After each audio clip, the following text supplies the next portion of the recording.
Honestly, they were doubting us. So they were threatening us. We'll beat you up. Our street kids were telling us, "Oh, ni wabaya. Usipitie hapo." They're so big and there are many. Today's show is an incredible one. We have an amazing guest in the building. And I'm telling you, I've had the privilege of interviewing her, both in my personal life and on camera. And what you're about to experience is something incredible that you're never going to hear anyplace else. Insider information about how these people are able to transform people's life just where it matters most, right? I'm going to tell you how she was able to discover a charity foundation from literally cleaning rivers. Can you believe that? Who does that? And on top of that, how she's able to keep herself going, her personal life, how she's able to keep afloat a positive mindset so that she can create a positive environment for herself and the kids whom they know her as their mother. Well, meet Beatrice Nyambura. Thank you. Thank you for having me. For a minute, I was like, "Are you still introducing me? Are you talking about me?" Thank you. That was kind. Well, everything you're doing out there is just incredible. Thank you. Well, it's a pleasure having you on our show. I'm honored and humbled to be on your show. I mean, the greatest show. Thank you very much. Yeah, and thanks for having me. Well, for those of you who are wondering, yes, I told you she's an incredible person. And this is just one remarkable thing that I have not been able to see other ladies her age, doing out there. It's pretty powerful. So tell us a little bit about the Street Kids family that you were involved into. Well, it's called the Street Kids Foundation. It started October Uh-huh. 2021. Yeah. And I think I should start with how it started. Oh, let's go to that. Yeah. I am a Rotarian, and we had this project that we had together with UNEP. It was an adapter river project. So the project was I'm about... sorry, what's an adapter river? Exactly, that's what I'm saying. Okay. It's a... Okay, what do I say? It's like you adapt a river. Uh-huh. You take a section of or a section of a river and adapt it for cleaning or maintenance and everything. Yeah. So we were doing this with Nairobi River, Uh-huh. Kirichwa, Gatina area. Uh-huh. So after we were done with the first phase, we were walking along Nairobi River looking for another session Yeah. or section to adopt. Uh-huh. And as we were walking along Gara, Grogon area, we started interacting with these families that were along the river, and that's how it all started. So we took photos of the riverbanks, and from that time, the thoughts of now helping the communities along the river came in. Uh-huh. Later, one of us, one of the co-founders of the project, Yeah. Jackie, Uh-huh. connected with someone on LinkedIn, a Rotarian too. And as she was sharing whatever we've been doing, the Rotarian was like, can we maybe come up with a project that we can do together? Mm-hmm. And that's how we suggested. Mind you, I had this street kid stuff in my head for the longest time. I remember once upon a time, okay, do I say that anyway? Yeah. Yeah, sometimes ago, Uh-huh. I had talked to my mentor. Okay. He's called Richard. Wow. And he asked me what I would want to do for the community. Yeah. Being a Rotarian, this is part of life. Uh-huh. And I mentioned starting a Street Kids Foundation. That was way before October, way before the Adopt a River and stuff. Yeah. What he told me was, you can't start such without money. Yeah, for sure. And of course, at that time, I was so broke. Uh-huh.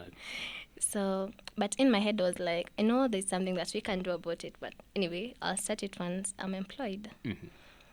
So, several months down the line, now we started this. So after you got employed?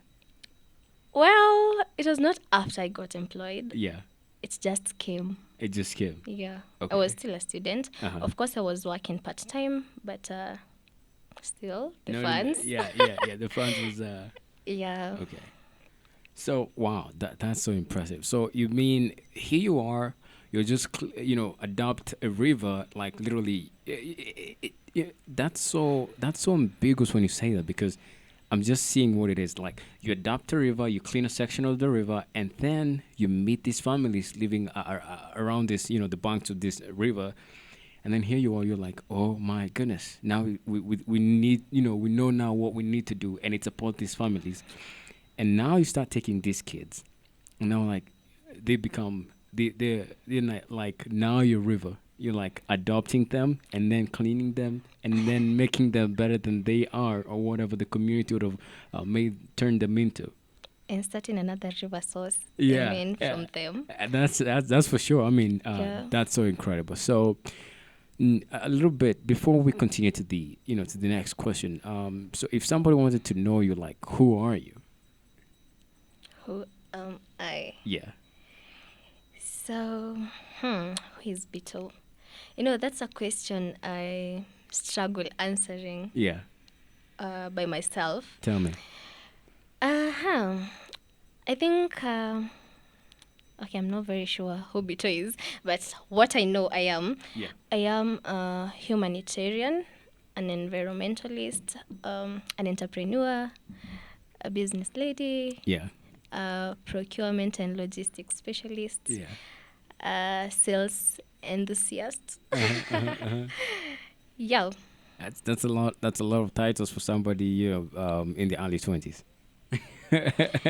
Well, no, I think I should get more titles. You should get more titles. Yeah. Well, what can I say? I mean, if you're a lady out there and you're watching this, you should definitely learn from this because, yeah, I think that's one thing that. Oh, sorry, I forgot. And a Rotarian. Oh, and a Rotarian. Oh, by the way, speaking about Rotarians, what is that one thing? What's being a Rotarian like? Well, a Rotarian is someone who has the passion to change the world Hmm. and to create solutions for the problems we are all we are all experiencing in the world. So basically, being a Rotarian is living a purposeful life and an impactful one, and committing to bring solutions to problems. Bringing solutions to problems. So, what kind of problems? Well, Rotary has several areas of focus. We have environment, we have diseases, okay, hygiene, Yeah, yeah. water and sanitation, so many things. Honestly, I can't remember all of them. But for us, like our club, we've focused on environment. Mhm. And yeah, so you basically find a solution for what you think is not working the right way. Okay. In terms of the environment. Yes, and we're not limited. That's why we have a foundation. Yeah, yeah. Yeah, we're not limited. Anywhere that you feel there's a gap, Uh-huh. you can fill the gap. And people in Rotaract, they will be able to support you. They do. They're Uh-huh. very supportive, Yeah. and in fact, they'll always come through if whatever you're doing is making sense, and Yeah. if it's a solution, and it's not like a personal gain stuff. It's not a person. So you have to be 100% humanitarian. You have to. Wow. Yeah. Wow. That's that's powerful. All right. So about Rotaract, can anybody become a Rotarian? Yes, anyone can. Uh, Uh, hmm. As long as you have people's problems at heart. okay. Yeah. Also, one thing that is never said about Rotary, you have to be a bit committed with the finances and Okay. time, Yeah. because most of the time it's about giving and being there, Yeah. being available to do the activities and everything. And also, you have membership fees, which you pay annually, Yeah. depending on the club you're in. So, yeah.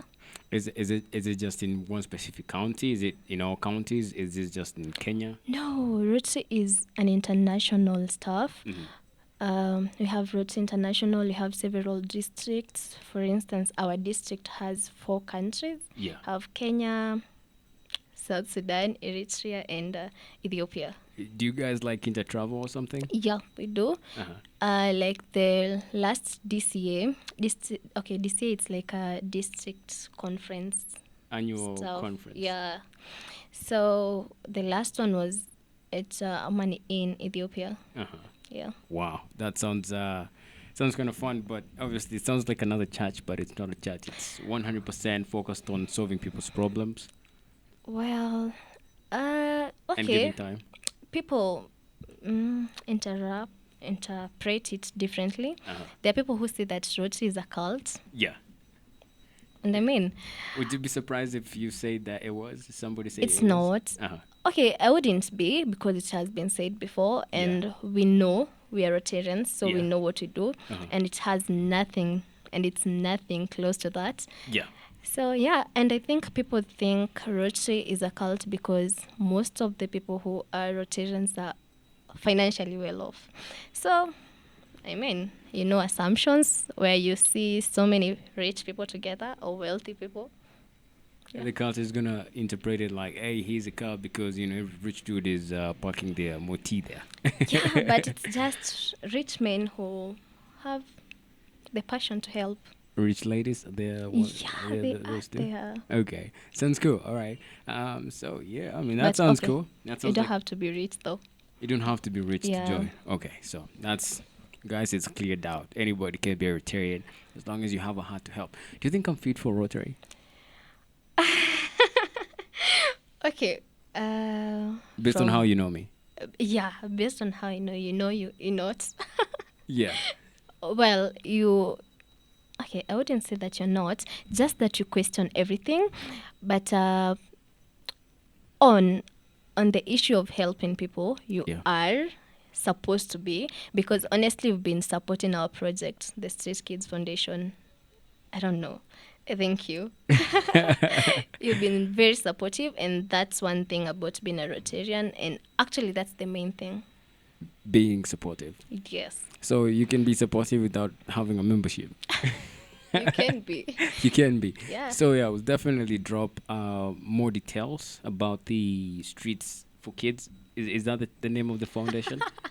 Street Kids Foundation. Street Kids Foundation. We're gonna drop the information on the description, whatever time you see this, so that you can take a look at it with not much of a hurry. So Beatrice Nyambura, as it says.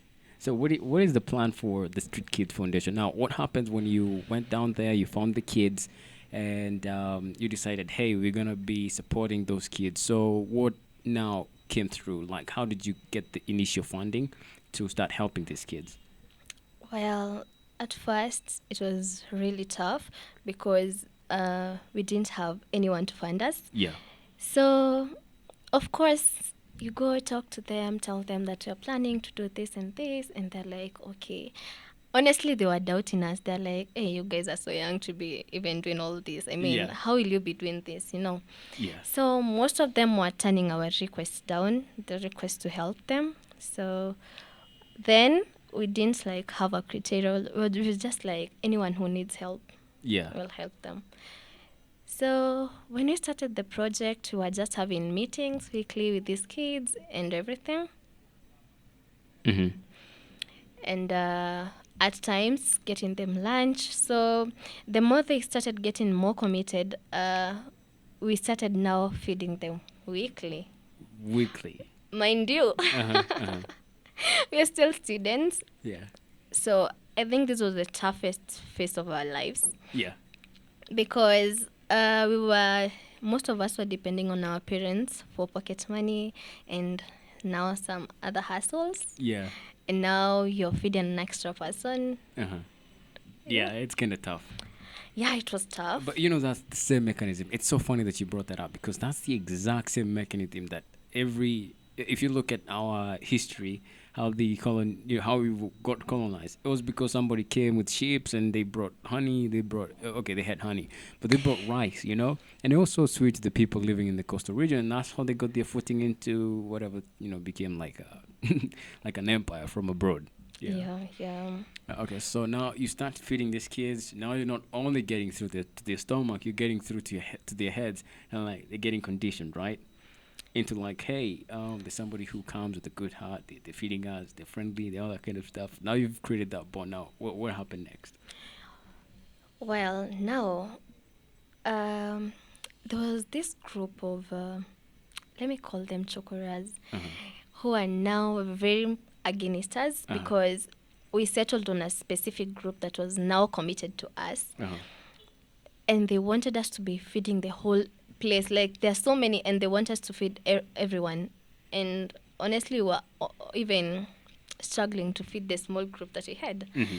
So they were threatening us, walikuwa zile za, you know, uh, msipitie hapa because we'll beat you up. Yeah. And kwanza mimi, that was my route for going to school. So I was like, okay, how will I ever get to school without now meeting these people? I Yeah. had to change my route because honestly, they had sworn that they'll beat us up How long? How long did you have to change the road? for like 2 weeks, a month. 2 weeks to a month. Oh, Yeah. that's serious. Yeah, especially wakati unasikia the chokoras tells you, hey, manzo usipitie hapa. You just take that to heart. And you know, Yeah. our street kids were telling us, Yeah. "Awa ni wabaya, usipitie hapo." So, you know, honestly, I was being traumatized because, you know, alafu wako zile za, they are so big and there are many. Alafu vitu wanakwambia, ukipitia hapo kwanza ukuwa msafi, sijui tutakurushia pupu, sijui tutakufanyia nini, tutakurusha kwa mto. You know, these things, and you're like, well. So, I mean, yeah, that was hard. But with time, they started being our friends. Okay. Yeah, they got used to us. And now that's the point. So you say that when you're starting out, when you guys were starting out, you didn't have a criteria on who to pick Yeah. for your foundation. Now, right now you have a criteria, right? Yeah, right now we do. What does that look like? Well, okay, before we get there, yeah, I mentioned that we didn't have a criteria because it was very tough getting these people. One, because they believed that we didn't have the financial muscle to do that. And again, we are so young. So, I mean, yeah. So, but by that time, tulikuwa zile za, if you want help, we'll help you.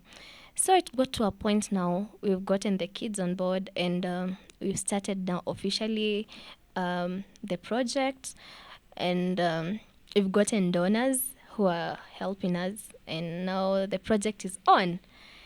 So we divided the project into three: feeding, shelter, and schooling. That those stuffs, you know.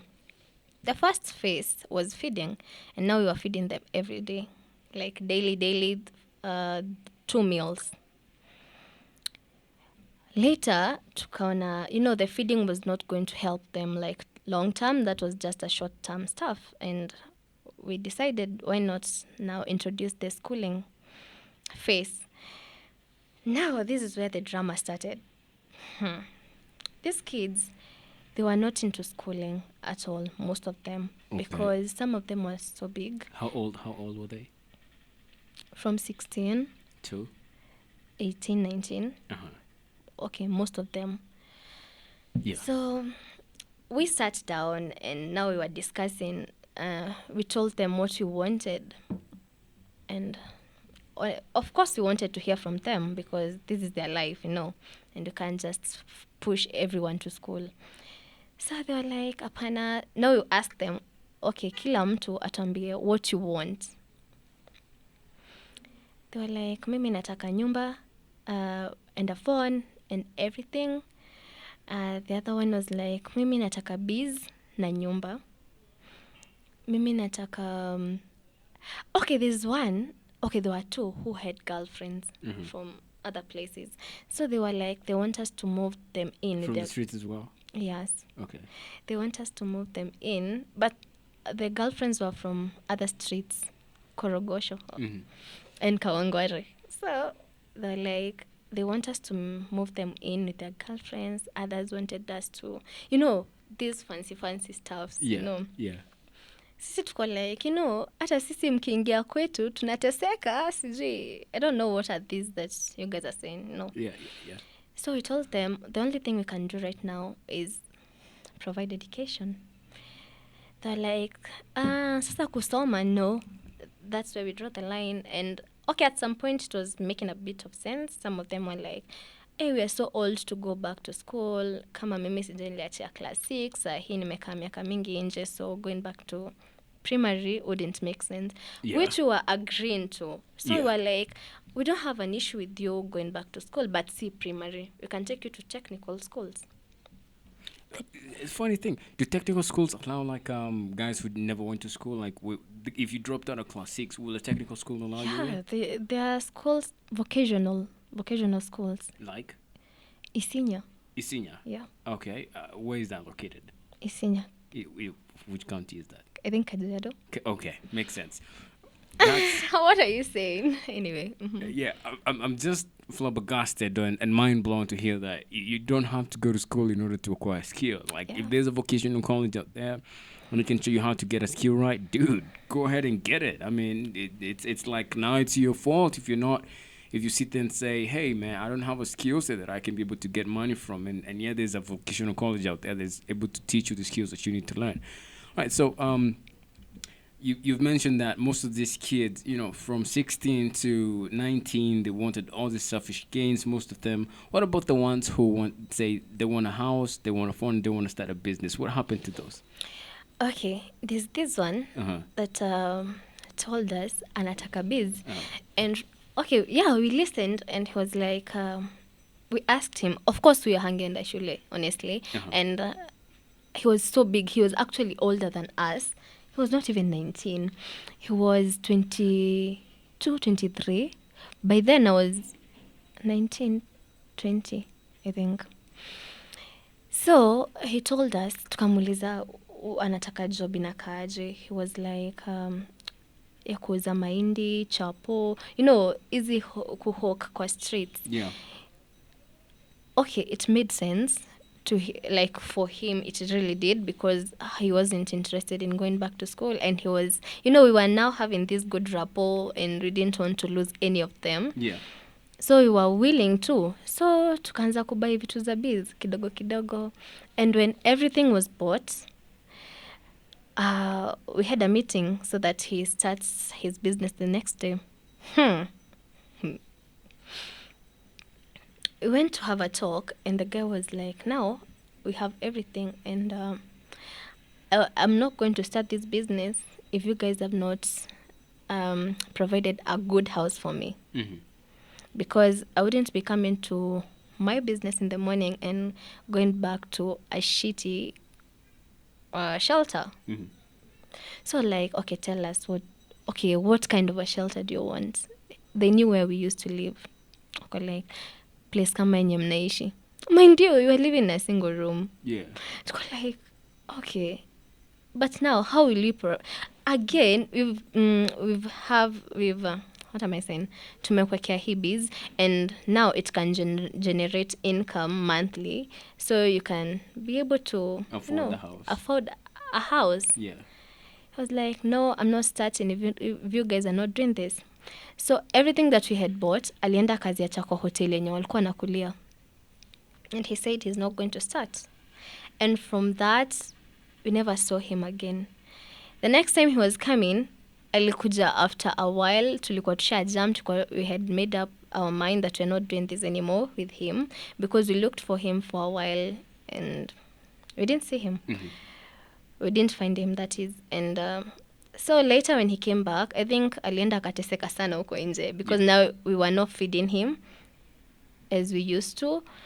And mind you, kwanza tulikuwa, after tumemwekea job, we still had we were still feeding him daily, and he's still complaining about the shelter that we are providing. He wanted a good one. I mean, he was so entitled, and because he thought he was older than us, he could control us. Uh-huh. So when he came back, bado alikuja na blame games and stuff, but we had moved on from all that, and now we were stronger. We had gotten more kids, other kids, and yeah. So he was left out of the program. Yes. He's out there on his own. Yeah, he is. Wonder how that guy went. But if you ask me, that sounds like more of a, what do I call this? Yeah, it's an ego game. He's trying to play. I think Also, the age stuff. Yeah. He always felt as if he could he had the ability to control everything, like the whole project, Yeah. because he was older. Are you feeling cold? No. Okay. Uh, Oh, I mean, okay. so, so what about the rest of the kids? Now you've moved out of these guys who were like hectic. Now trying to learn what's gonna work for you guys with what you have. Now, when did it like start officially after you've moved from that trial and error phase? Okay. Well, it took a while because now we had to bring in more kids and start creating a new rapport Yeah. with these ones. Uh-huh. And the ones that we had, we tried taking them to schools, but hata kama unajua, it got to a point we asked them kama wako interested in other technical now without now going to this shule, and they were now interested, but now we couldn't take them to school because they were so much into drugs, and the institutions instructed us to take them to rehabs Yeah. before taking them to schools. And these kids were not ready to go to rehabs. So, So they were left in the streets. yeah. But, okay, we still feed them once in a while, not daily. Uh-huh. Just to show But, them that love, like people care for you. of course, they were our first kids. Yeah. So, yeah. Wow. And one of them died. That was sad. So sad. Yeah. What happened? Okay, he was a small boy, and he started selling drugs because the family was not well off. They had a family, Okay. Ushago, and he was the one who was providing for the family. How old was he? He was barely 10. He was barely 10. Yeah. And he was out there selling drugs. Yeah. The glue thingy. Okay. And he was also working at a movie shop. So this night he was portioning the two drugs into small bottles, and hakukuwa na stima, so akawasha candle akaekelea somewhere juu. So for some reasons the candle fell, and this drink, the liquid thing that wanavutanga is inflammable. Is it inflammable? Flammable? Yeah, flammable. Yeah, it's flammable. So ikaanza kuchomeka, and the fact that alikuwa ameivuta ndani for so long, of course lazima angeanza kuchomeka ndani.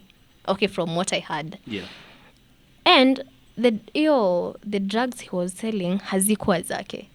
Oh my Alikuwa goodness. amepewa kazi na msee, so he couldn't leave alafu he's already high, hangeacha the liquid stuff uko ndani, akatoka nayo ninawaka moto.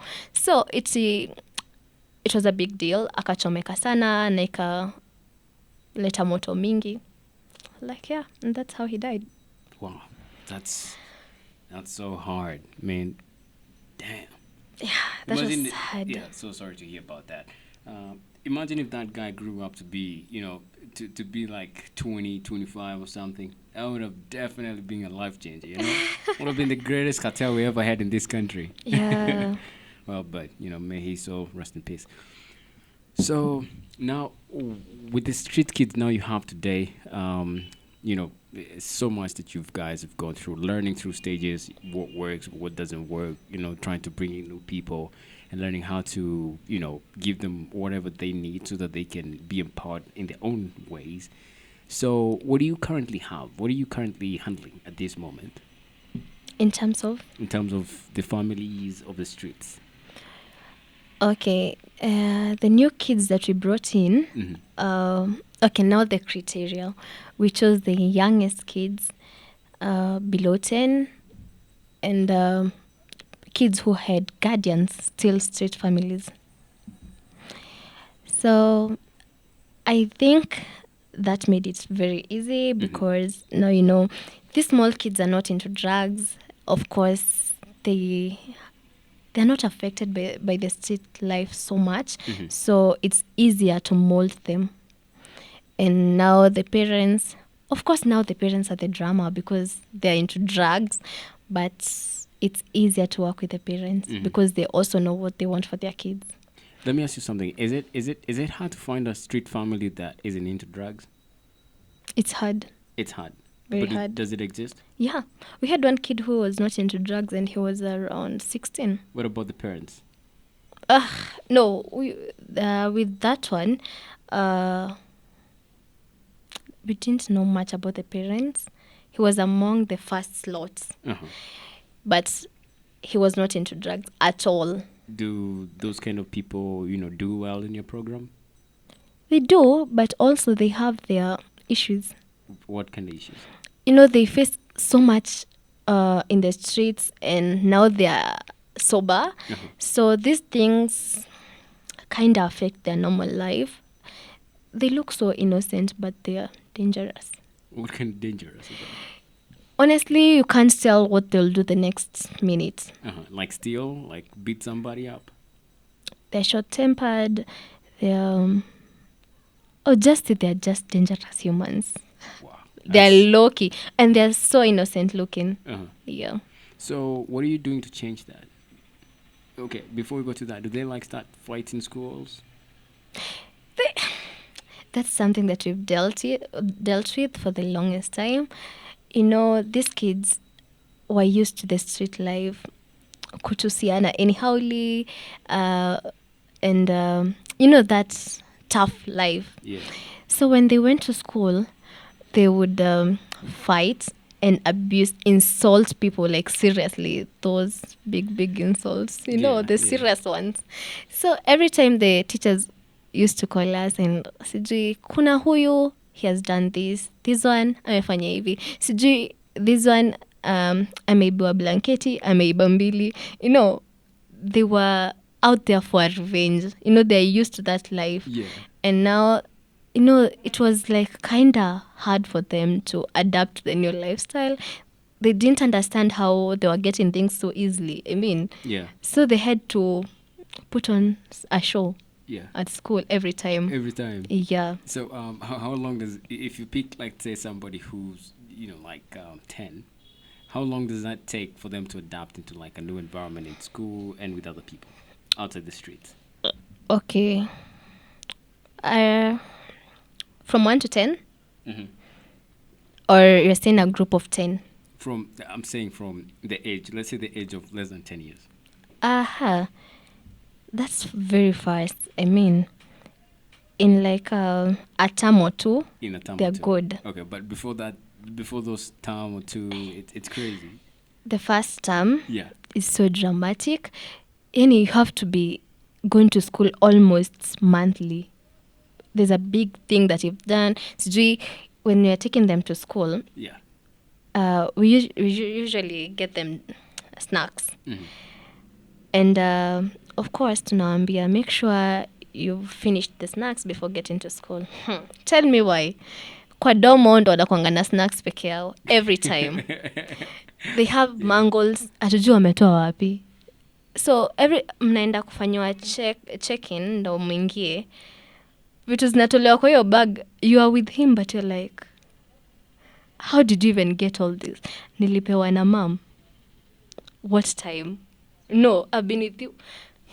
It's dramatic. Yeah. Alafu we have the girls now. Yeah. So okay. Those are the boys. Okay. The boys are always fighting, abusing people. And now the girls, Uh-huh. it's now, uongo. Uh-huh. We had one. We still have her. Yeah. She's a Muslim. Mhm. So, and the school which she's schooling is a mission school. So there was an issue with her having her hijab. But now, tulikuwa tumeongea akuwa anavaa Marvin, which was okay with the family. So the kid came home na hakuwa na Marvin. Tukamuuliza mbona huna Marvin? Kasema shule ilikataa nivae Marvin. And so of course, sisi ndo we keep contact with the teachers. Mhm. So we called the admin and we're like, okay, why is she being told to remove the Marvin? And I think we had talked about this. Yeah.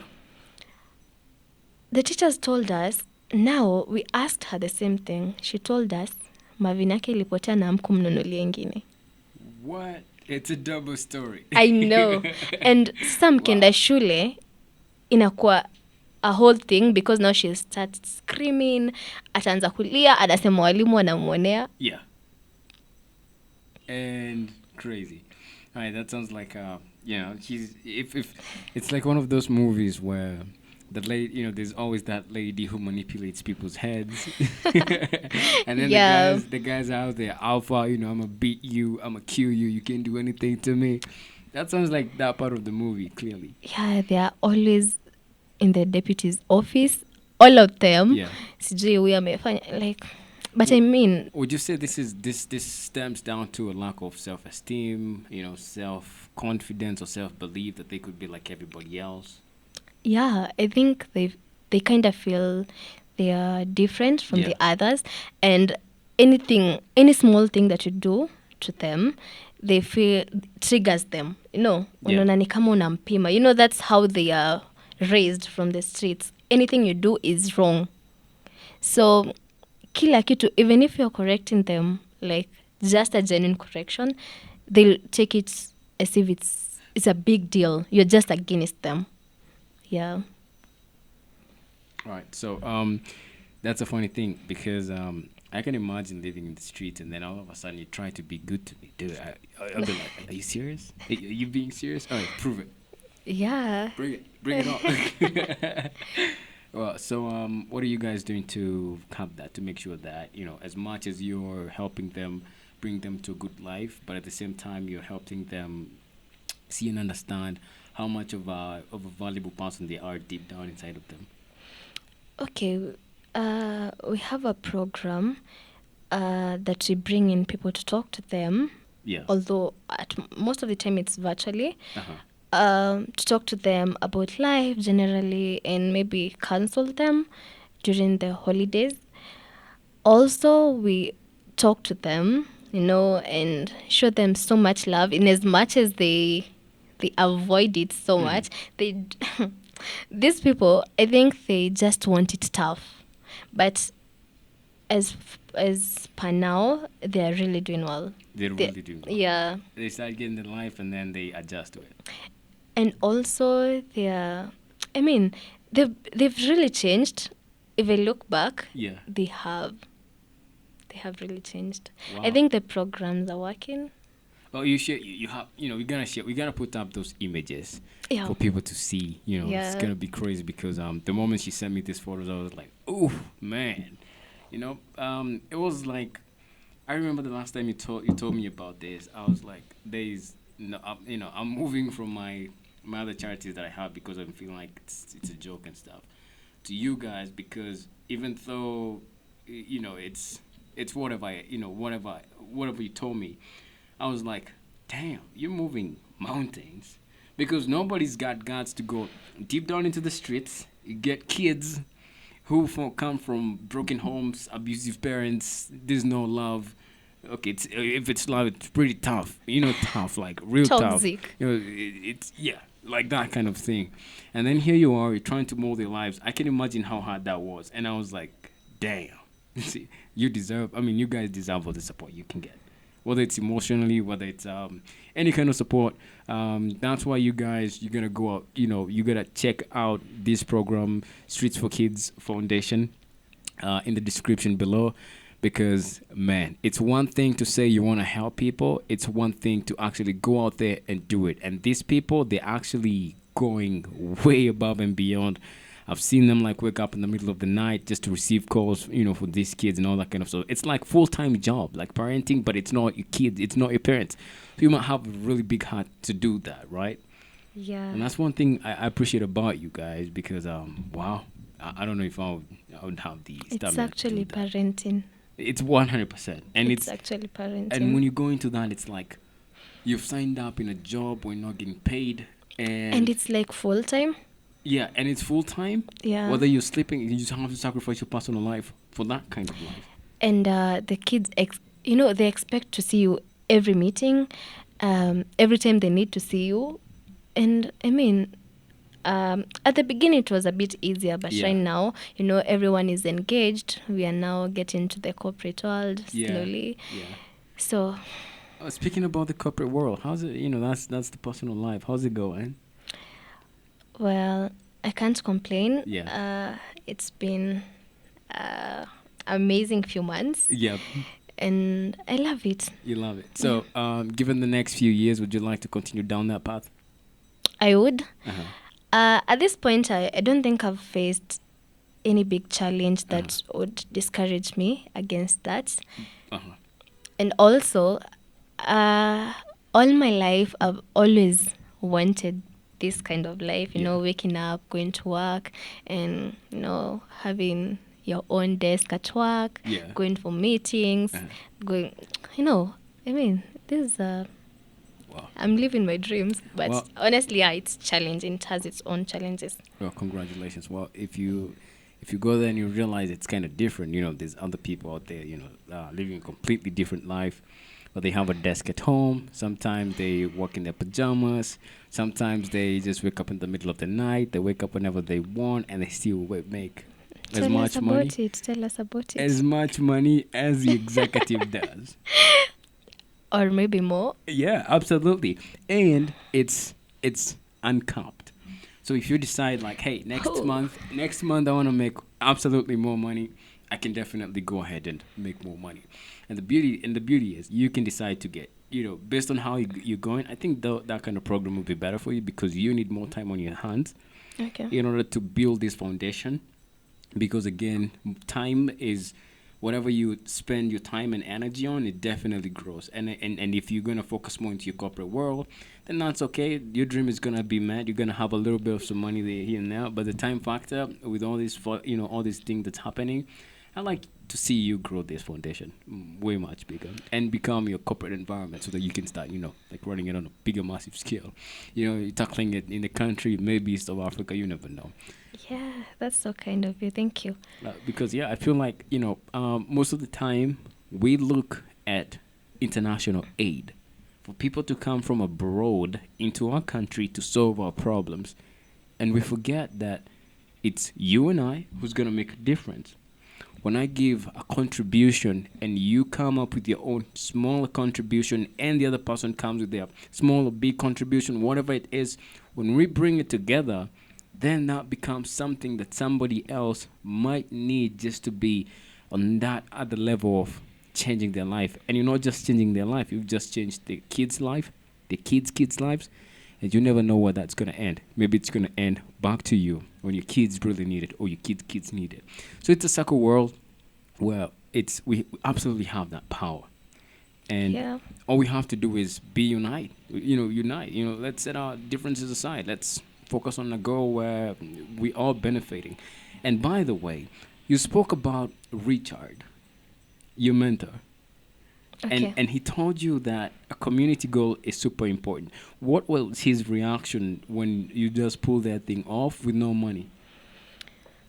Well, it took a while to tell him Yeah. because I honestly didn't know how he would react to that. Uh-huh. But I actually told him juicy, just the other day. Yeah. I was at his place. Then he was like, okay, tell me. We were just catching up. What have you been doing recently? Yeah. I told him about the corporate thing, me finishing up with schooling. Then I mentioned that, and by the way, we've been having this project that we've been running for a while now. And okay, I think he's been knowing because Yeah. we've been posting it on our Rotary groups and Rotaract, Yeah. but we've never made it official. Uh-huh. So I told him. He was so proud. He Wow. was so proud. Yeah. Okay, one thing he said is things happen twice in life, in How your so? mind Uh-huh. and in reality. Okay. So he said that whatever we are doing right now, it was in my mind. Yeah. It lived in my mind for the longest time, and now it was time to actualize it. Yeah. And when that time comes, you know, it's like I was in that frequency of Yeah. having this thing, and now time came. I attracted the Yeah. Sweet Kids Foundation in my life, in my real life now. Uh-huh. So, I mean, yeah. I mean, yeah, would have done any otherwise if I was Richard. Of course, no, no. Yeah. And I didn't have to remind him that he said I have to have money to start Well, it. but I think speaking about mentorship, I think it's a little bit different when you are a guy and you're going out there to have a mentor. Would you Well, agree? Or maybe you're no, tell just me about it. you're cheap because everybody you know, at least men, we designed to everything that we do, we're here to help, or we're here to provide it for the ladies, right? Look, don't get me wrong, not like in terms of like too needy way, but in terms of look at all the wars, it's men who fight, who die for women and kids, right? Why do we build better houses so that we can raise generations? And how to do that? Definitely, the kids and women have to be protected in that mansion or something. So for guys, I don't know about many of them, but I can only speak on my behalf because mentorship on my behalf, it's been either paid or the hard way. I'm not sure whether you understand what it means. It's like the tough life. You're on your own, kid. Go out there and whatever you do, you do it or you don't. Sometimes people want to see you go down through the drain and that becomes like your comeback because you go tell somebody, hey, I got this big idea. Here's the money I need. You know what? I'm just waiting for you. In my mind, I'm just waiting for you to like ask how much, all that kind of stuff. How oh, are you gonna put me in that project or something? And then all I hear is like, "Are you crazy? Are you nuts?" Or you have to work hard. No, not even that. You're like, "Have you smoked something?" Oh no. Because the goals that they're seeing on the paper, it's like so much in so much short time. And I can't agree more with what Richard said. Your mentor, things live twice, because at this particular time, some of those goals, like they're just okay. Now I need new ones. Yeah, honestly. Yeah. It's But okay, I don't think I agree with you uh on the issue of men Yeah. not getting. Okay, yeah. I think girls get more support, but men too. Really? From Yeah, who?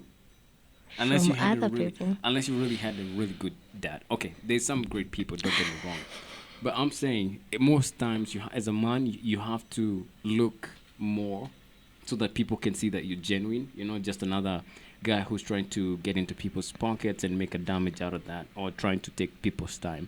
Because yeah, I've had that. Okay, I won't say a mentor, but um, let me see. When was the last time I had a mentor? If he wasn't paid, I don't know. Don't you think it's about the approach too? The approach. What kind of approach? What approach do you guys use? You know, for men, Uh-huh. you still have that ego in you.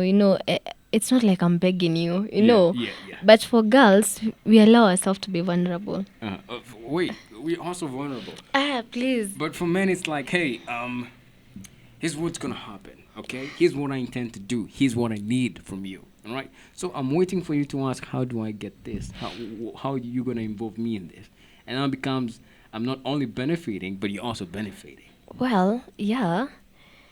But again, You see, it's different. For men, it's also and. yeah, yeah, for a man, okay, I'm not arguing about that. Yeah. For men, it's and, but I also think there are good people out there who also mentor men.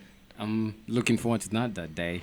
Maybe haven't come across. If you're out there and you're seeing this, I want to hear your story. I want to see how that works. Because, some dudes out there will maybe tear like the hard, tough life. That's why I tried. That's why, by the way, we launched this podcast so that whoever, whether you're a girl, you're a boy, I don't care whatever gender you are, as much as you put in the time and you spend it with the right people, you will always get ideas that's gonna exemplify your life and seeing how other people are succeeding in every area of their lives and start, borrowing some of the, some things here and there, start incorporating that into your life. You're gonna end up someplace good, and that place you're gonna like. I actually second what you've said. I think life is about the people you surround yourself with. Yeah. Yeah, it's basically that. Uh-huh. If you have the right people in your life, then things will work out. Definitely. Yeah, and now the people you work with, the people you spend so much time with, they kinda influence your life, Yeah. the way they think, the way they talk. And if you get that mentality and mindset of these people, if you're working with the right people, that is, then in a few days, months, you'll have gotten it right. I can't really stress that point because you just said it. I normally feel pity for the kind of person who I'm gonna go approach, or the person who is unapproachable. They think the entire life is like perfect. You got the right people in your lives. You don't need to meet new people, and whatever you're trying to bring to me, uko na marengo ama uko na shida, and it's your problem. I'm not gonna speak to you. Well, I'd say no matter how much weird you are, I want to speak to you. You know, I'm not gonna be the guy who's gonna be sitting in the bus and then if a stranger's trying to speak to me, I'm not gonna listen. I mean that's how I started. Well, okay, why are you attacking me? Okay. Either ways, guys, maybe we'll bring her to the show so that we can expound on that point a little bit because you guys don't understand, but we do know what we're talking about that. Either ways, now with these kids foundation, what has been the most impressive thing, the most fulfilling thing that you've experienced so far? There's so many. So, first, seeing the kids change, you know, when you look at the photos when you all started and now where we are, their character, their behavior, how positive they are right now with life. I mean, has been the most fulfilling part of the project, and also being able to provide for them. The fact that right now they're out of the streets like completely, it's just something. Also, when you got the kids, they were not like very able to express themselves. Right now, you go to school and you're like, okay, tell me what you want to tell me, anything, and they'll tell you so many things, and you're like, wow, I love the boys or the girls you guys are becoming. Transformation is real. It's very real. And also on our side, Yeah. patience. We've learned to be very patient with these people because honestly, they can get into your nerves real fast. Tell me about that. Yeah, so I think that's something that we've learned the hard way. Yeah. There are times that you just wake up and you're like, I don't want to do this anymore, but you don't have an option. It's like you signed for a full-time job, a forever job. You have to be there. And especially for the kids who are in PP2 right now. Yeah. It's like you'll have them for the rest of your life. Yeah. Yeah. So, in as much as you feel drained, you don't have the energy to just take a break and come back because you don't have an option. I do have one question though. Now, once you have these kids to school, do you take them to boarding schools? Do you take them to day schools, or what happens when you just take them from the streets?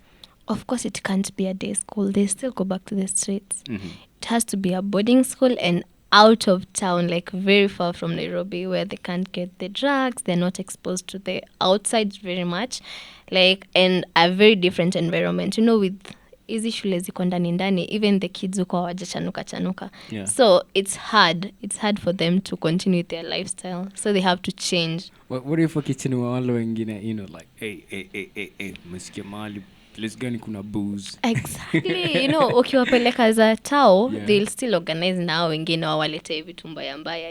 Yeah. Or maybe influence the others because sasa how wamechanuka, they know what they're talking about. Sasa uko ushago, they'll tell them things and they're like, hey, we cannot relate to whatever you're saying. So Yeah, you're on attach your your own. story. Yeah, attach your story. Yeah. So I think, we take them. Okay, not think. Yeah, we take them to boarding schools very far from town. Yeah. Yeah. Oh man, I appreciate that. Right. So what if wameenda shule and then they come from like midterm closing or like right now when the kids are closing school and they have to be at home for like a month or two? What happened? Do they still go back to the streets? No, Hmm. please. Yeah. Okay, what we do, okay, right now we're in a project, yeah, to raise enough money to get them a good shelter Hmm. where they can be living, all of them. But for now, if we can't make it like to have them at our places, we talk to the schools and pay the matrons Hmm. to have them for a certain period of time. That is come up for the midterms. Then we allow them to see their parents. Yeah. But other times, for the very long holidays, you can't have the kids at school the entire time. Yeah. Yeah. So we split or divide the kids amongst ourselves. So naambiwa wewe unachukua hawa, wewe utajua kenye utafanya na wao. You just decide what you want to do with them. Yeah. Mwingine anachukua wengine. So personally, I take the kids to my mom's place. Uh-huh. Yeah. Yeah, so yeah. And we have very supportive parents. Well, I can imagine how much parents have to put up with this. Not exactly put up, but It's first of like all, putting up, honestly. yeah. Imagine, out of the blues mmelitoa watoto watatu. Damn. And then you're like, you take care of them for a month. You don't know these kids. You just have them at your place. Yeah. I'll come for them.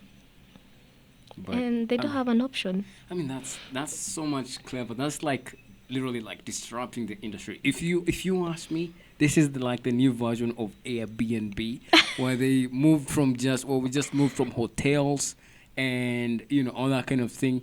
Now we've moved from the streets and rehabs to boarding schools and personal homes. Yeah. I mean, that's genius. We had to have to come up with this because Yeah. honestly, Yeah. okay, what would we have done? Uh-huh. We didn't have an option. It's either they go back to the streets or And- maybe and go back to default. yeah. Now starting from square one. Imagine being in the streets for a month, then take them back to school. Wow. It wouldn't be making any sense. And here we are. We're saying we can't change the world. All it takes is 3 kids, 1 kid at a time, and these guys are doing it. Guys, man, you gotta learn more about this foundation in the description.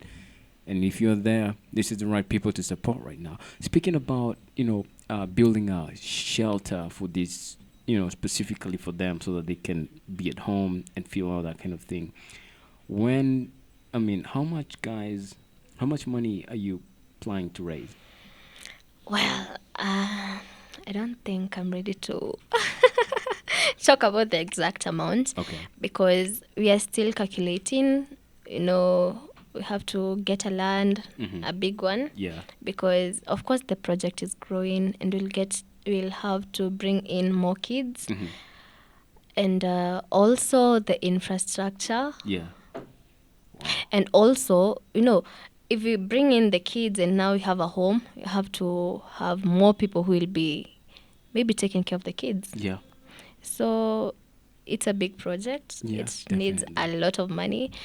So we're just thinking about how we can go about it. But when you say it's a big project, I mean it's relative. It's relative to what you mean big, because I mean anything is achievable. Okay, when you're ready to It is. when It you when is. you're ready to speak about the numbers, gladly we can talk about that in the show, so Yeah, that yeah. people can see and understand the progress of what you've been able to be at from this particular point. To me, that's a sign of growth and maturity in this program, and meaning that hey, we just don't want to do this on a small scale. We want to do this on a large scale because again, we want to reach as many kids as possible. And I think that's one of the transformational pillars there is in society, because hakuna haja ya you're driving a nice car, you're going to the best jobs, but then you can't even walk holding your phone right because somebody's about to snatch it from you. And who does that? It's people who feel like they've been left out of by society, people who feel like I don't deserve anything because I've been raised from nothing. But then comes these people who reach out to those people at an early age, and they tell them, hey, it's life isn't supposed to be like that. You can be one of those guys who other people want to rob from, which is like a compliment Yeah, to to them to it them. is. Yeah. So and also to me, it would be a compliment. You know, I mean, Well, yeah. if somebody wants to rob from you, it means you have something they don't have, something they're seeing that they really want to have, and that's exactly what I mean by creating a transformation, and it takes just one kid at a time. You should have, you should rename it to like one kid at a time or something. I Anyways, know, I know. we like the street kids, but you should change the name, Street Kids Foundation. I've been thinking about it, and I was like, it's great, it's catchy, but again, if I was living in that, I'll be like, Ume Nakazi, like on an interview, I love to tell you, where did you grow up? Street Kids Foundation, right? That would be like, you want to call it like a home, something relatable to love and nurturing and all that kind of stuff. But it's not my decision to make. It's just Okay, yeah, it's putting not, thoughts out but there. it makes sense, Yeah. honestly. Okay, come to think of it, saying Street Kids Foundation, it explains it all. Yeah, You're a like street kid. Kinago Baga. This is what it is, you know? Yeah, I think we should think about it. But okay, well, it's not like we have an issue with the name because we are out there marketing it so that we can Yeah. get more sponsors. Okay, what if you say this?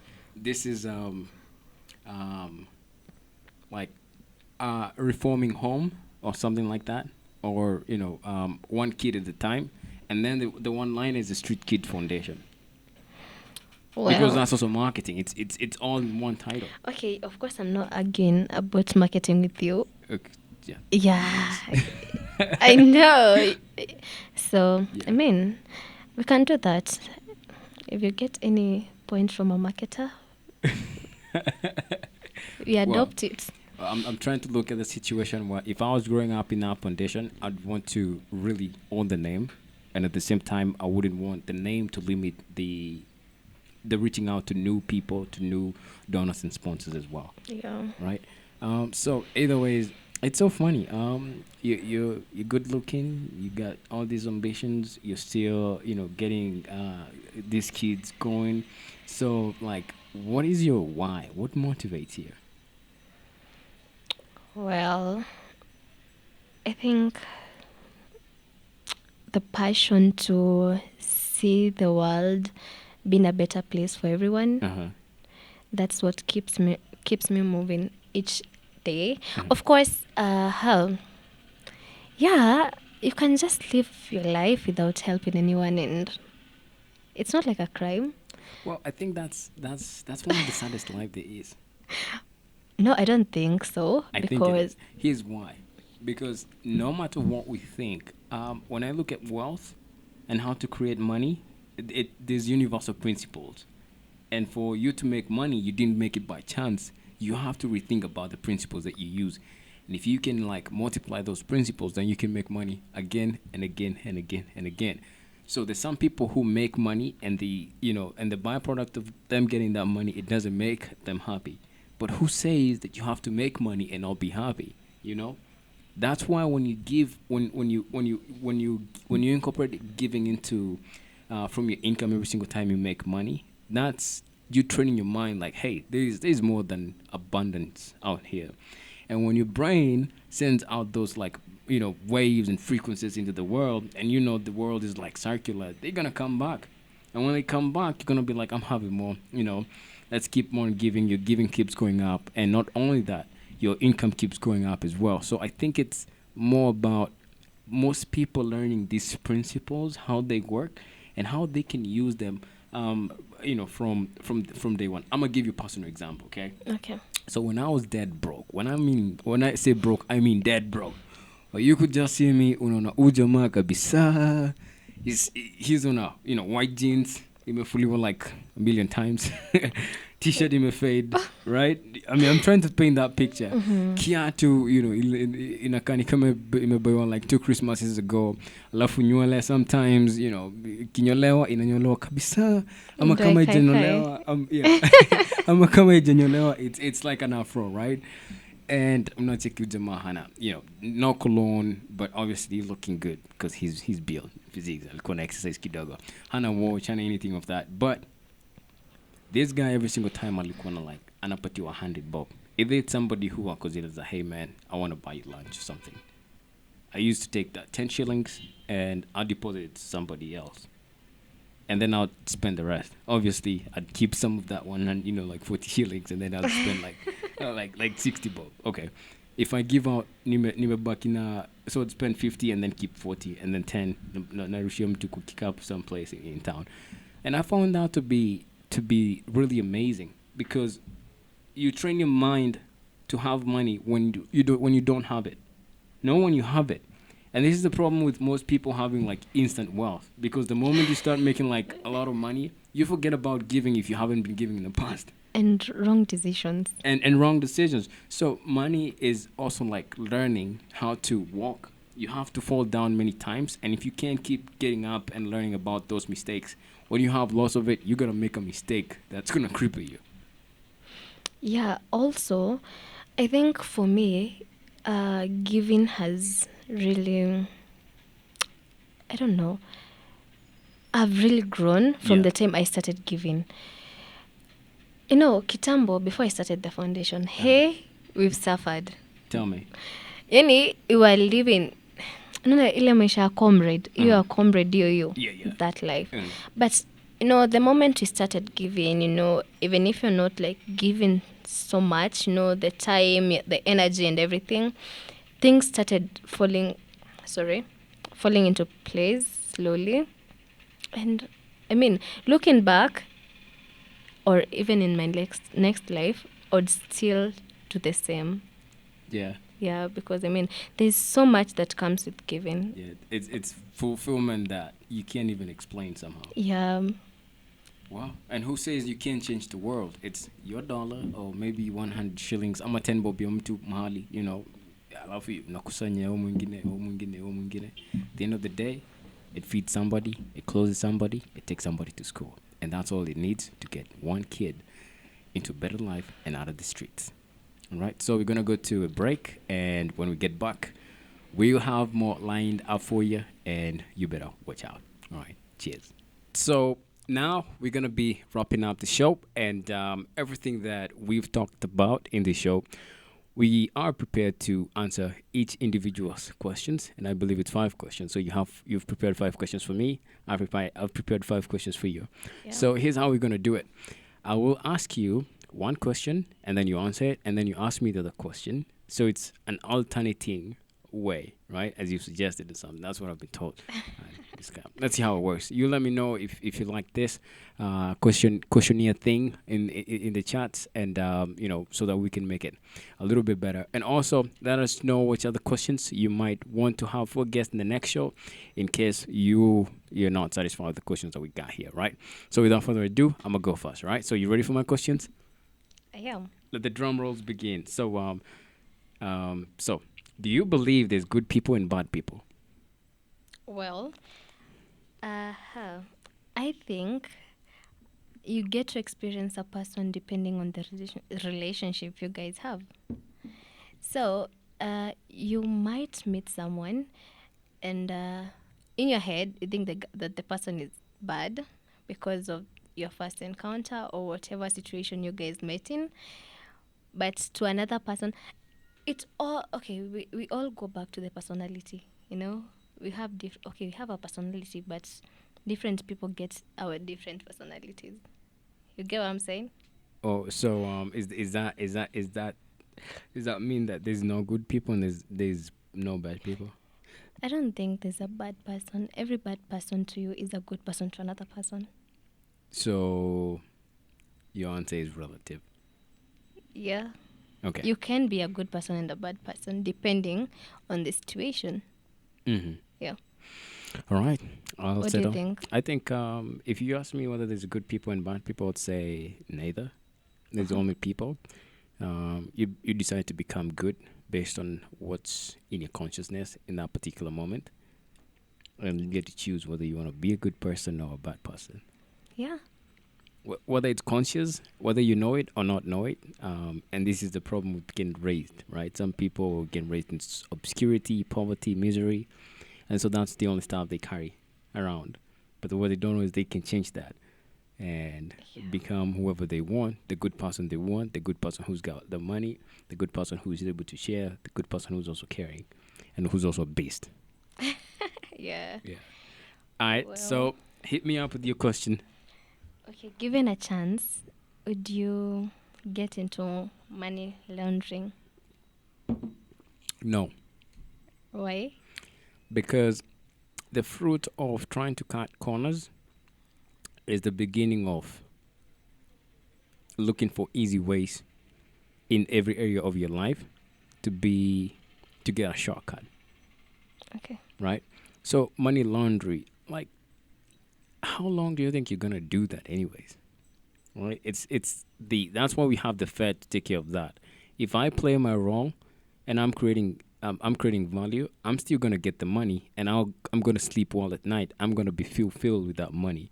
If the only thing I can do is launder money, and that means yes, I'm gonna have shiny things, but how long can you last with that? The government and everybody else is gonna see, okay, there's something unusual happening here, and if they investigate you and then they get to catch you, because laws is gonna change and there are gonna be more people who are not gonna tolerate those such of things, you're gonna be like running yourself into a grave, like you're digging your own hole, Also, I both think, emotionally sorry. and legally.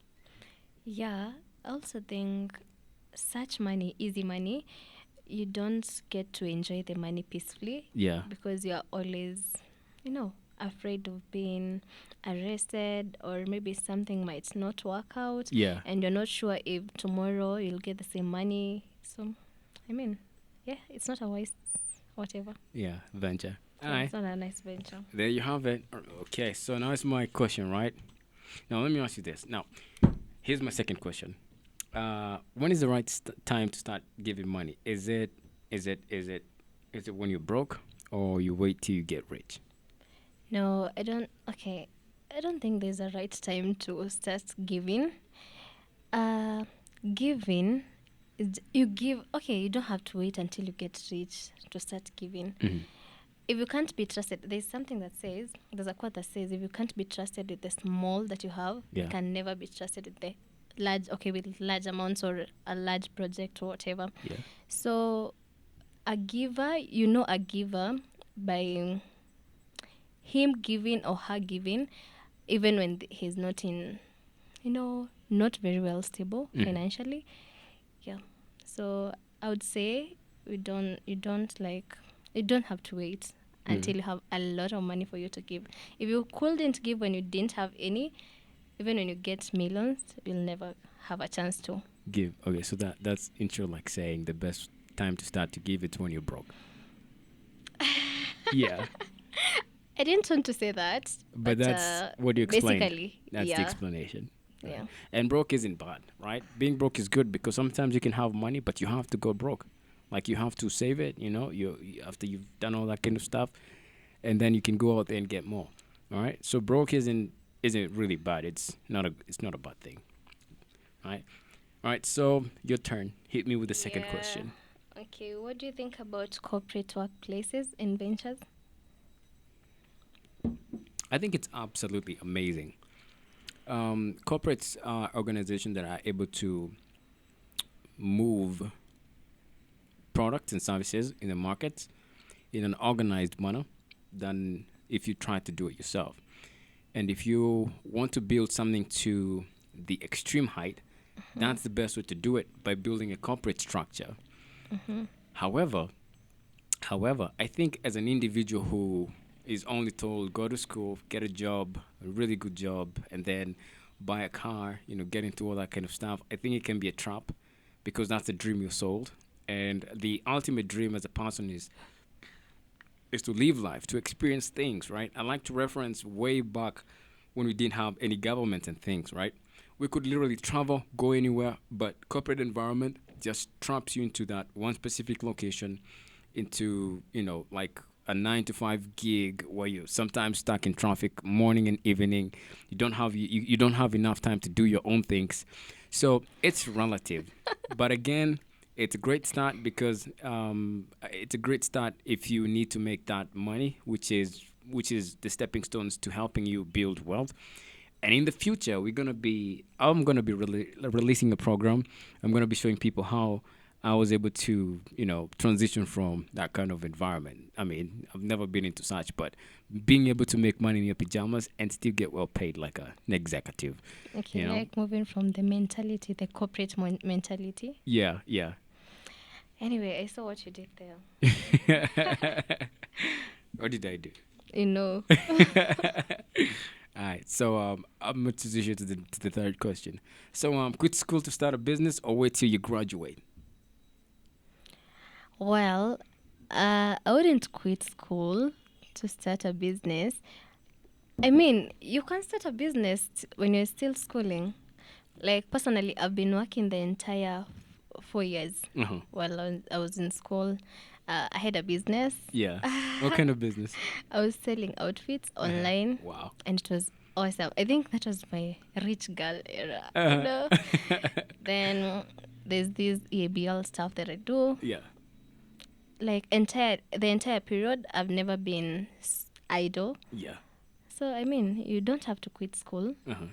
You can start your business Yeah. while you're still schooling, and you Okay. don't have to wait until you're done with schooling. You want to know my thoughts on that? Mm-hmm. I think that that's a girlish approach. Because when I say girlish, I mean a girl wants to achieve this at the same time have this. As a man, I'm like, hey, I want to do one thing and I want to do it so well, regardless of what it takes. I want to be a leader in that, right? There's a huge difference between those two mentalities. So as a dude, or in my opinion, I'm just gonna quit school and go after that. Because unless I'm a doctor, unless I'm an optician, unless I'm an engineer, then that's the only reason I need to stay in school, as that is my breakthrough goal. But if my business is my breakthrough goal, I'm gonna move mountain. I'm gonna quit school so that I can give more time and attention on that. Uh-huh. Does that mean that you can't really multitask? Uh, for me, I've never worked so well with multitasking. But I mean, like for campus, you only go to school like 2 3 days a week. Uh-huh. Then you have the other days for yourself to work on your project. Okay, that's different, but rarely does that happen because it's gonna be exams happening into the things. Hey, no, you were thinking. But by the way, if you're a student, go to school and study, right? Obviously, you're gonna have hobbies and all that kind of stuff, and maybe that can help you start a business one day. But I think it becomes serious when you move out of that and be able to progress. For example, now you started all this the online clothing. Are you still doing that? The online clothing thing. Are you still doing that? Yeah, okay. Right now, You're focusing on the corporate. yeah, I'm focusing on the You see corporate, what I but it's mean? still there. So what does that mean? Your breakthrough goal in this particular year was the corporate world, Yeah, yeah. right? So that's what yeah. If you focused on the business, that will be your focus. You still have the business more than your corporate world, but now you have the corporate world. That means that has been your breakthrough goal. Yeah, but you know what made me maybe stop focusing so much on the business Uh-huh. is because I'm planning something bigger, you know. Yeah. So I have to work on it and you know, I can't stop going to work, my corporate job, just because I'm working on these other things because I have bills to pay, you know. Yeah, yeah. Yeah, so I have to. Plus, I think that school is great for women. It's terrible for men.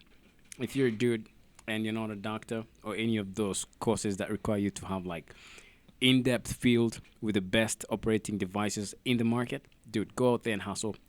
Feel so much. You're gonna learn so much in the streets than a college professor that just reads books or you know regurgitates information that was published 10 years ago. Okay. Well, So, at least I'm not a dude. yeah, you're welcome. We can understand you're a lady. But as a dude, well, at least you can complain that I didn't, I didn't. If I didn't dropped out of college, I'll still be in a shop someplace with a faded T-shirt or something. Oh, please. I'm No. telling you. But there are people who made it. Oh, anyway, Yeah. the next It question. depends. It depends by the Yeah, it depends. personality. Right. So it's your turn. Really? Yeah. No. Okay. Yeah, it's my turn. Sorry. So, what advice would you give a 20-year-old you? 20-year-old me. Uh, quit school, Ali. Oh, seriously, you have this big beef with schooling. Yeah. School is my biggest enemy. And that's because the lectures wasn't nice to me. They knew it. Every single time I'd be sitting in the corner, which is a story for another day, guys. Let me know if you want to hear about it in the chat, because that would be incredible. However, I think the best thing if I was to go back and tell myself, give myself advice, what would I tell me? One is learn the rules of money, Okay. right? There's the universal principle that govern money, and the way it works is it works with whatever it is. If you think that you're broke, it's because you don't know some principles, or maybe you have to work those principles so that they can start producing the results. Also, you're approaching the whole thing with the wrong mindset. Yeah? Mindset. Yeah. What about mindset? Well, if we approach money Uh huh. or money matters with the mindset of I'm broke and all that, Hmm. honestly, you'll never achieve anything. Yeah, yeah, most likely. So when I say go out there and learn about but sometimes you need to. Being broke is not bad. Yeah, I'm Being talking. poor is. I'm talking about the mindset. Hmm. But being broke, Yeah, mindset of being broke is not bad. it The is. mindset of being poor is what's bad. Okay, yeah, okay, yeah, Because but sometimes also, you might have a lot of money, but you need to live below your means, like you're broke. which I'm not even arguing. There's the issue of being broke Mm. yourself, and now the mindset. Oh yeah, yeah. That's being poor, because being Okay. broke is temporarily. Hmm. Being poor is like a state of mind that needs to change. But in as much as it's temporary, but though, that mindset is dangerous. I've had it for a while. Being broke, Yeah. that's being poor. That's Okay, that's a I'm poor not mindset. arguing, but All right. okay. Let us know what you think, because we have to let her know that's a poor mindset. Drop something in the chat if you agree with me, Okay. right? So I tell myself to go out there, learn the principles of money, and the thing is, don't go to school. Read every book that you can in the self help area in the library. And self development. Correct. Yeah. Work more hard on yourself. Definitely work out every single day. Just keep fit, keep a lean body, eat right. That's gonna train you to do that. And then the most important thing, keep the right company with you. You'd rather walk by yourself alone with a don't disturb me face than have a bunch of friends who just want to go out and party every weekend. Right? Now's your time to sleep and wake up and do the entire process again of working out, reading, working on yourself, working on your skills, and the most important thing, I'd learn how to make money, Ali, on the internet, because if that buys you time, you'll be able to work on more other things faster. Also being self aware. You know, Yeah, what do you think about that? that's being self-aware is a byproduct of self-development. Yeah. Well, okay. What are you Sawa. gonna say? I personally think being self aware is a point by itself. Hmm. But okay, yeah, it makes sense being a byproduct of self development because in the process of developing yourself, you become aware of who you are. Yeah, yeah. But again, you have to be intentional about that. Uh-huh. Yeah. All right. Right, so it's my turn, right? Okay. I think we've already. Like, you had the same question in I had. I don't know why you said this one, but I was gonna ask, between corporate work, working in a corner office, or work from home at your own hours and still make executive income, which one would you choose? Well,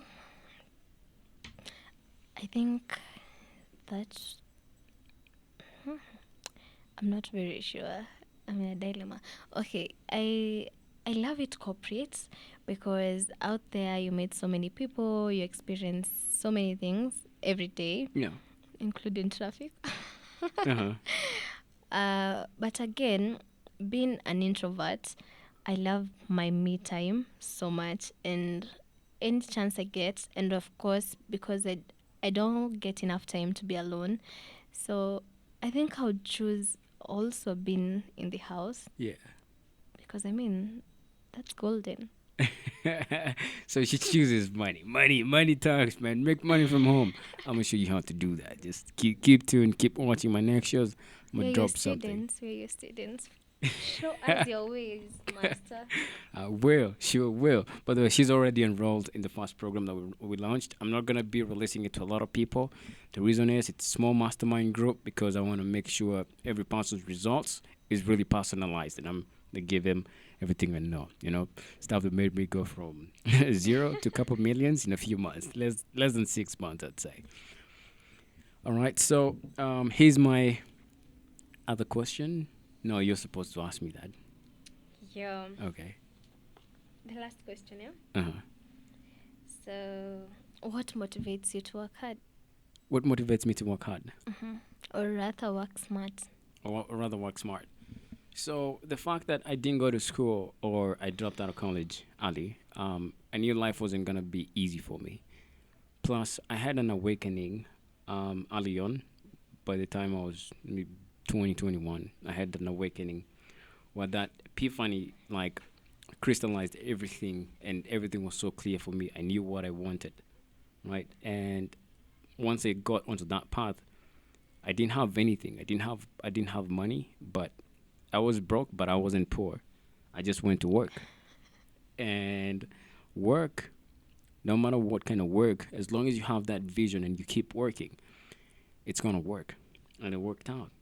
Now, I have a little bit, but again, I might want to go back and see it. What motivates me to work every single day is knowing that I'll never be happy, I'll never be satisfied with what I got. And I have a lot of people looking up to me. I have a lot of people looking up to me. In a couple of few years, I'm gonna be a dad, gonna be a husband, I'm gonna be a big brother, I'm gonna be a son, and it takes a lot You of still money. are. I am, yes, yes. But the more you grow, the more responsibility comes upon you, because again, every family deserves that a rock and a pillar that they can look up to, regardless of what's happening. Both financially, especially as a dude, it's our responsibility to go out there and learn everything we can about money and become financially free. Plus, it's exciting. What else can I be doing as a man? Staying in the house? No way. I want to go out there and make money, be rich. Staying in the house and looking nice. That's you. I'll leave that to you. Yeah. Yeah. All right. So yeah, and of course, so many the many unfinished businesses that you have. Yeah. I think they also motivate you Yeah. to work hard. Okay, personally, that's what I think. There's Mhm. the many things that you have in mind that you want to do. Absolutely. Yeah. Yeah. I mean, that's mind boggling, knowing that you'll never reach your limit. And there's Yeah. all those kind of things. So it's like, okay, I've gotten here. Wait, wait, wait, wait. This is that level. I gotta get to that level. I was already here. I mean, I was here, but I'm here. But that looks way better than here. Yeah. And I love that about life. There's a guy who said that once you get to that level, you realize it's a bitch. It's that other level that's much shiny and all that kind of thing. Yeah, and you want to get there. Once you get there, Yeah, you want to get to another level. yeah. You keep unlocking new levels. Absolutely, absolutely, yeah. So yeah, my other question for you, which is like the last one, is who do you want to become? Ooh, that's deep. Well, who do I, in terms of, In terms of you, every area of your life, finances, work, well, business. okay, I've always wanted to be that lady who thrives very well in her in the corporate world. Uh-huh. Right now, I've been rethinking that Yeah. because of you, of course. But I still Money. think, Yeah. yeah, I still think that's who I wanna be. those ladies, when something mega is being mentioned, you don't have to go looking for, a job. Yeah. People look for you because they know Bito can do this. Mm. Yeah. Also, okay, I'm already a mother, but I want to be a mother, like a good mother. Yeah. And You want to have your own kids? yes, I think I look forward to those days. Okay. Right now I don't have the enough finances, of course, All right. and a Okay. lot of things to do. Yeah. So also, my fashion line. Obviously. Yeah, Uh, I want to become that, CEO uh, of my own fashion line, yeah. and that one will be a big one. Yeah. I can Yeah. tell you for a Yeah. Yeah. fact. Yeah. Yeah. I'm already like, I can't wait. I can't wait. Yeah. Anything else that I want to become Community. in the community? Well, in the community, I think on the right path. Uh-huh. I'm not thinking so much about what I want to become in the community, but seeing the foundation grow, Yeah. that's everything that I want to see. I'll be so satisfied having so many kids in. They are all sheltered. They are having quality education. Hmm. I mean, yeah, that's enough for me. Wow. Wow. Well said. Well said. Now, where can people find you? Let's keep it official. LinkedIn. LinkedIn. All right. Yeah, Beatrice Nyamura. Beatrice Nyambura, or you can join Rotaract, Yeah. and you can be able to. Eco Warriors. Actually, Uh, it's the first environmental club yeah. outside the United States. Well, tell you what. Tell you what. I tried to get in. Then she said I don't make good Rotarian. But you know why? She told me I was in a good You Rotarian. always question why people are living the way they live. Yeah. Yeah. That. You know. But as a Rotarian, I don't think that's what you should do. As a Rotarian, you're supposed to help people. But for you, you think we make them worse by helping them? Yeah. I believe that a weak person should not be weak. I mean, the more if I'm weak, don't give me a handout. Give me a hand up. Well, there are people that you can't. There are things that are beyond repair. Well, at least at this particular age of my life, Okay, tell me. it's Mhm. it's you know, if you want to get there, you have the desire to do it, and you're lacking maybe some form of skill set. I'm gonna help you get there, right? But if you come into the table with nothing, I can't help you. But tell me, sasa kama street families, Uh-huh. how do you help them? How do you give them a hand up? Well, I'm grateful that I met you because you guys are able to do that. It's something that I'm not able to do, right? Because that way I can be able to have somebody doing in that area just as much you have somebody doing in this area, right? Okay. Because we all can do the same stuff. At least once you've accepted that. Huh? Yeah, so I appreciate the work you're doing, and it's just incredible, and that's why go to the description, guys.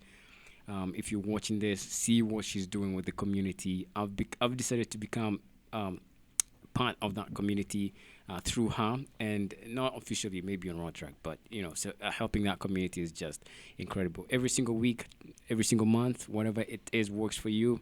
You can always help them out. I think the details will be the description on how you can get them, the bank accounts. If people wanted to pay, what do you call it, through M-Pesa or the bank, usually you did the wire because you had a lot of international payments. But for once, they had to do payments through M-Pesa because Of you. yeah, now we're representing people who want to send M-Pesa. But obviously, we're disciplined with our money. Every single time, every single month, that specific time, whatever works for you, deposit it. It's going to go into good deals. I'm telling you, these kids, they're brighter than ever before. So look at those pictures. Look at the mission they got. It doesn't hurt anymore to just help another kid someplace growing up. So that one day we have a better life with all of us being successful. And I think that's possible, right? So without further ado, it was a pleasure meeting you, and thank you so much for being on the show. Thank you for having me. You're welcome. Look forward to seeing you again. Me too. All right, guys, we'll see you again.